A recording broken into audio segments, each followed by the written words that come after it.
Asia cup super ఫోర్‌లో భాగంగా India, Bangladesh మధ్య జరిగిన మ్యాచ్‌లో ఇండియా 41 రన్స్ తేడాతో గెలిచింది. ఈ మ్యాచ్‌లో బంగ్లాదేశ్ టాస్ గెలిచి బౌలింగ్ ఎంచుకుంది. ఇండియా ముందుగా బ్యాటింగ్ చేసింది. ఇండియా 20 ఓవర్లకి 6 వికెట్ల నష్టానికి 168 పరుగులు చేశారు. ఇండియా బ్యాటింగ్‌లో అభిషేక్ శర్మ 75 పరుగులు, హార్దిక్ పాండ్యా 38 పరుగులు, శుభ్మన్ గిల్ 29 పరుగులు అయితే చేశాడు. బంగ్లాదేశ్ బౌలింగ్‌లో రిషాద్ హుస్సేన్ 2 వికెట్లు, తజీమ్ 1 వికెట్, రెహమాన్ 1 తీసినాడు. అనంతరం బ్యాటింగ్ చేసిన బంగ్లాదేశ్ 13.3 ఓవర్లకి 127 పరుగులకి ఆలౌట్ అయ్యారు. బంగ్లాదేశ్ బ్యాటింగ్‌లో సైఫ్ హసీన్ 69 పరుగులు చేశాడు.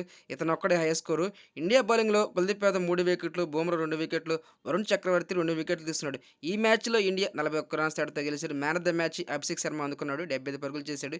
ఈ విజయంతో ఇండియా ఆసియా కప్‌లో ఫైనల్‌కి చేరారు. ఇప్పటివరకు ఆసియా కప్ 8 సార్లు ఇండియా గెలిసింది. ఈసారి కూడా ఆసియా కప్ గెలిస్తే ఇండియా మరి 9దో టైటిల్ అవుతుంది. చూడాలి ఈసారి ఆసియా కప్‌లో ఇండియా గెలుస్తుందో లేదో. నెక్స్ట్ మ్యాచ్ శ్రీలంక తోటి రేపు జరగబోతుంది. ఇది నా మాత్రం గాని. ఇప్పటికే ఇండియా ఫైనల్‌కి అయితే వెళ్ళటం జరిగింది. Please friends please support me. Thank you.